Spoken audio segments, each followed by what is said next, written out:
increasingly we are living in a world that is so sexualized, right? And I also feel that whatever is happening in the body to the body is also so sexualized, right? Like if you gain weight, then people must find you attractive. If you lose weight, then people might find you attractive. So it's always through a lens of somebody's desire, but not the body by itself. And isn't it almost ironical then that our world tends to sexualize everything that is related to the body or interaction with somebody else, and yet we speak so little about sex and sexuality? Isn't it now, of course, somebody can turn around and say, oh, well, if the world ran on common sense, then we would be a very different world. We need to talk about responsibility in relationships. We need to talk about how to have a good relationship.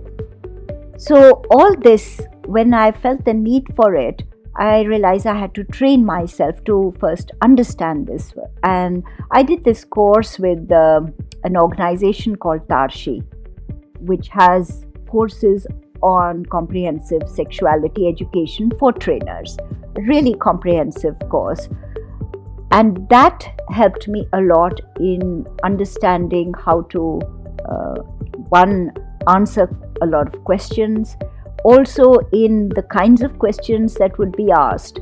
And the more I got into it, the more I realized that we need to look at these things at more of an emotional level than just at the level of physicality or, the changes that might happen in one's bodies.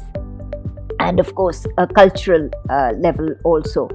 Again, from a very, from a gender lens, because here, when I say a gender sensitive lens, in the sense of seeing how girls and boys, how their relationships work under this whole trap of, or, the kind of net of patriarchy that we're under. So that's where this whole idea of sexuality training came, and we developed a module, which then I ran as a campaign initially, and in the government schools of Chandigarh, where we would hold sessions over 5 days, 5 to 6 days, 1 hour session, beginning with menstruation and the changes at adolescence, the physical aspects, moving on to what are the fundamentals of a good relationship,